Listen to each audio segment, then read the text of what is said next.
Assalamualaikum warahmatullahi wabarakatuh. Kami dari kelompok PKH A10 akan menyampaikan materi infografis tentang penyakit hama dan gulma. Sebelumnya, perkenalkan nama saya Aranes Purnomo. Nama saya adalah Febriani.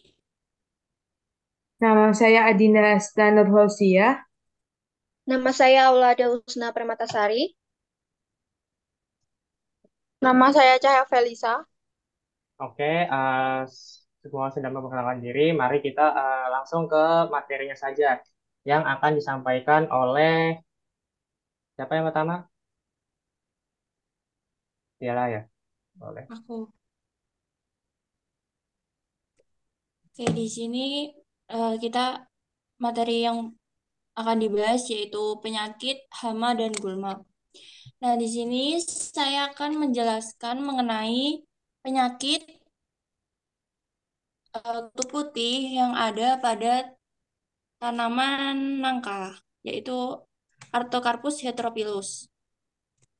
Di sini kutu putih itu adalah hama yang umumnya menyerang berbagai jenis tanaman, termasuk pohon nangka. Nah, kutu putih ini berukuran kecil, berwarna putih, dan mengeluarkan cairan manis yang dapat mengundang semut. Kutu putih dapat menyebabkan kerusakan pada tanaman dengan cara menghisap cairan sel daun sehingga daun menjadi keriput, kering, dan akhirnya akan mati.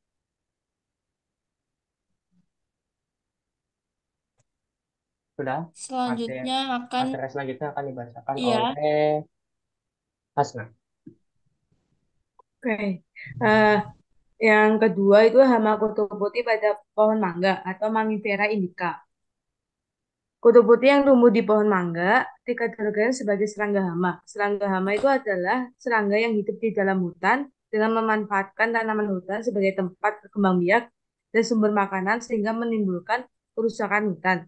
Dalam hal ini, kutu putih itu dapat mengganggu pertumbuhan mangga. Oleh karena itu, kutu putih yang tumbuh di pohon mangga sebaiknya dikendalikan atau bahkan dihilangkan. Oke, materi selanjutnya akan dibacakan oleh Husna. Saya akan membahas penyakit virus kuning pada pohon sapu tangan atau Maniltoa grandiflora. Jadi penyakit kuning disebabkan oleh virus dari kelompok atau genus Begomovirus, famili Geminiviridae.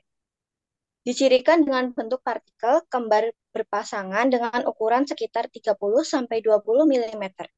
Penyakit ini memiliki ciri-ciri yaitu daun menjadi kuning, kaku, tergantung tegak lurus pada waktu awal, dan semakin lama semakin mengarah ke batang. Daun sangat rapuh sehingga mudah gugur secara bertahap, cabang akan gugur dan akhirnya tanaman gundul. Virus ini ditularkan oleh kutu putih atau kutu kebul, Bemisia tabaci, secara persisten yang berarti selama hidupnya virus terkandung di dalam tubuh kutu tersebut. Virus tidak ditularkan lewat biji dan tidak ditularkan lewat kontak langsung antar tanaman. Sekian. Oke, materi selanjutnya yang terakhir akan dibacakan oleh Felisa. Yang selanjutnya yaitu gulma yang hidup pada pohon cemara bundel. Gulma adalah tumbuhan yang tumbuh liar dan tidak diinginkan karena dapat mengganggu pertumbuhan tanaman lain. Dalam hal ini, beringin yang tumbuh di pohon cemara dapat mengganggu pertumbuhan pohon cemara.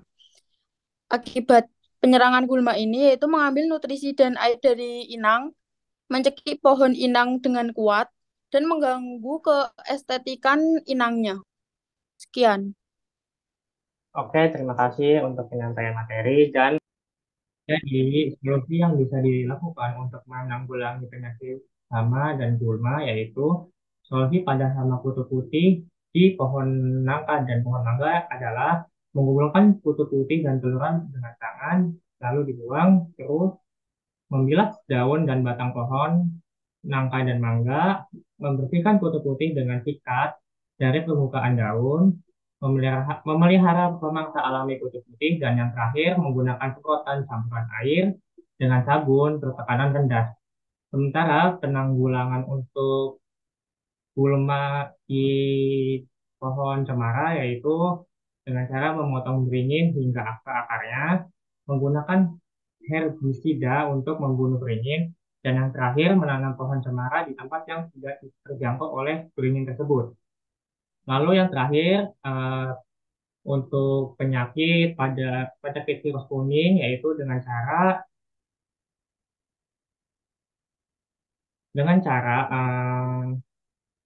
tanaman itu harus dikelola agar tetap sehat karena tanaman tersebut akan lebih tahan terhadap infeksi virus. Dengan cara pengelolaan tanah dan pemupukan berimbang, menggunakan bibit yang sehat dan tanaman tahan atau toleran terhadap virus maupun serangga penular lainnya. Mungkin sekian dari video infografis dari kelompok kami. Mohon maaf bila ada kekurangan. Wassalamualaikum warahmatullahi wabarakatuh.